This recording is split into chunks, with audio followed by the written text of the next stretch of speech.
and member from New York, Ms. Stefanik, for 5 minutes. Thank you, Mr. Chairman. Dr. Dawson, have you been to the Swanton sector of the northern border? Yes, quite often. Where have you been? I was a resident of Ottawa, Ontario, so I was up and down the upstate New York and New England area very frequently, especially along the lakes. Have you spoken with Border Patrol officers in upstate New York or the North Country? I have not spoken to Border Patrol officers recently from that area, no. Well, I will tell you, I speak to Border Patrol officers all the time in my district. I represent 700,000 hardworking Americans that live in my district, and it is an abject disaster what is happening at our southern border and the impact it's having on our northern border. Dr. Dawson, are you aware that encounters at the northern border have surged up to 846% in the Swanton sector that you are so familiar with? I think during my testimony earlier, I indicated that... Are you aware of 846%? That is not a number that So you disagree with that number put out by the U.S. government? I don't have the information to agree or disagree. Okay, well, that is the number.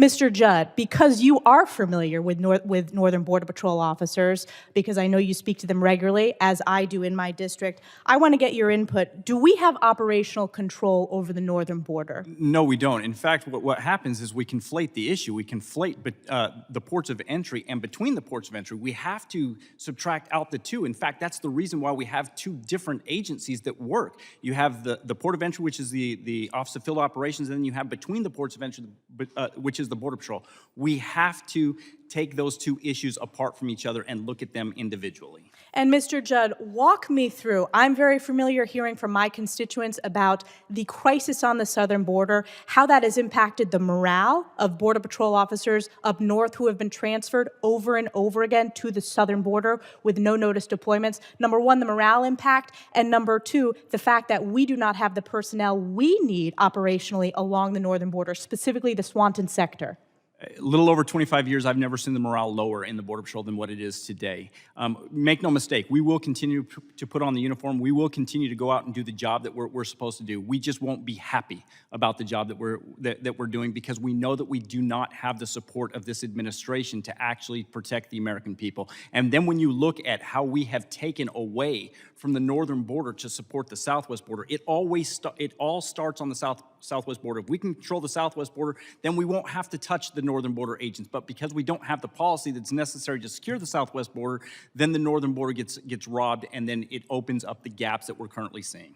We know when we had a secure border in this country, it was not that long ago, what tools or policies were taken away by the Biden administration that led to this crisis on both the southern and northern border? It was actually the re-implementation of a tool, which was what we call catch and release. When you look at under President Trump, we got rid of catch and release. And when you get rid of catch and release, when you get rid of the promise that you're going to reward people for violating our laws, they're going to stop coming. We saw that under President Trump. Once that was re-implemented, that's why we saw the huge increase. If individuals know that they can violate our laws and be rewarded for violating our laws, of course it's going to happen. My additional question is, you are all familiar, the Biden administration and Secretary Mayorkas have repeatedly claimed they have operational control of the southern border, something that the chief of the Border Patrol recently disputed in a hearing. Mr. Quinn, do you believe that we have operational control over the southern and northern border? I can only speak to my border, and I don't believe we do. We have 58 miles of border in New Hampshire. I was at the Swanton sector on Friday. I know that they are working very hard to the west, so I'm concerned with our 58 miles. What are the resources that are there 24/7 in the event that somebody called and it was an issue of an illegal crossing, whether it's through 911 or however? Dr. Dawson, in your, since you seem to be an expert on the Swanton sector, even though you're unfamiliar with the 840% increase that we've had in terms of encounters, do you believe that both the southern and northern border are, we have operational control?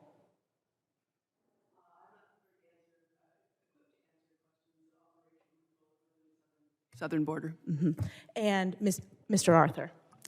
I was there when this committee drafted the Secure Fence Act of 2006. Under the definition set forth in Section 2 of that act, we don't have anything even approximating operational control. Again, as I said during my opening statement, I've never seen the border this bad in history. Well, that's the sentiment shared with Border Patrol officers, border families in my district, and I am proud to be one of the strongest advocates for U.S.-Canadian partnership, U.S.-Canadian trade. I co-chair the Northern Border Caucus, which is bipartisan, was one of the leading advocates for making sure we implemented USMCA. We want to continue to strengthen that partnership, not at the risk of having a strong security partnership and a partnership when it comes to securing our border. I'm very confident it is not a partisan issue in my district. This administration has absolutely failed, and it's because of their failures that have caused this crisis on both the southern and northern border. With that, I yield back. The gentlewoman yields back.